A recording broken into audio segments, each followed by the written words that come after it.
Hey guys, welcome back to another video. Sorry about the background music. I'm at a dealership, nothing I can do. I want to talk to you guys today about why this car is just gonna do so poorly, and a few of the things I really don't like about it.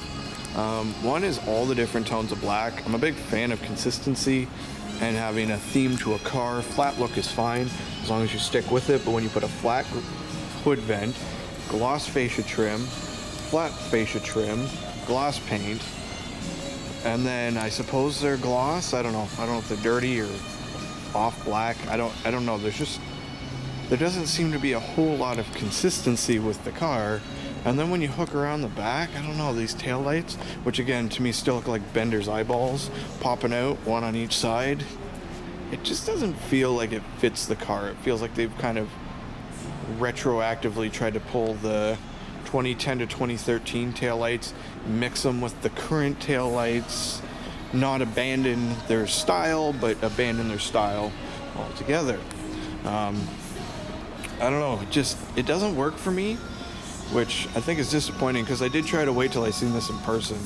And like, I definitely did a lot of this stuff here on my car as accents and different features, but I like a bit more of a wild, exciting, raw car.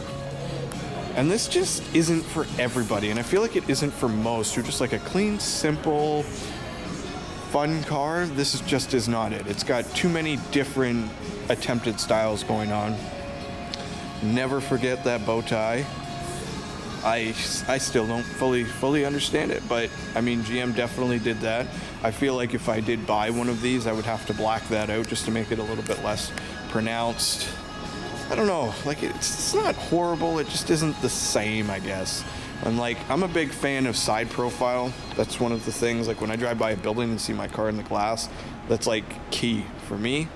And the black part there on the front beak is, I guess, in line with the lower part of the splitter, and that's really not what I want. I love that the front end of mine comes way out on the bottom and tucks up in, and the nose here is lined up with this portion, and it just gives it a more uniform look overall.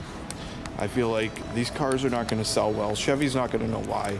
The car's going to get canceled, and everybody's going to blame everybody for why it failed, and it just odd design decisions. They literally could have left it.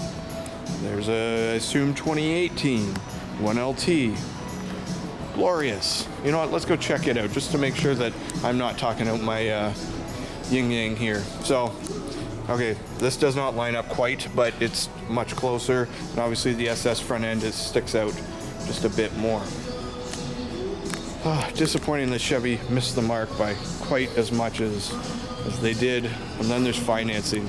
This car, to lease it, is $846 per month, which is more than a lot of people's mortgages. Would you spend a mortgage on a Camaro SS? The answer is probably not ever for any reason, nor should you. It just seems expensive. I'm assuming interest rates and just a whole bunch of stuff is playing into that, and also no Canadian pricing. So it is good 30% higher than it would be in the States for the exact same car. So I don't know, Chevy, I don't understand. And I'm a huge fan of the brand, so if I don't get it, it's pretty likely that those who aren't as dedicated and loyal as me aren't going to get it, aren't going to buy it, and you're not going to have that overwhelmingly successful platform that you should. So that's my 2 cents on the 2019 Camaro and why it's just more than likely going to flop hard.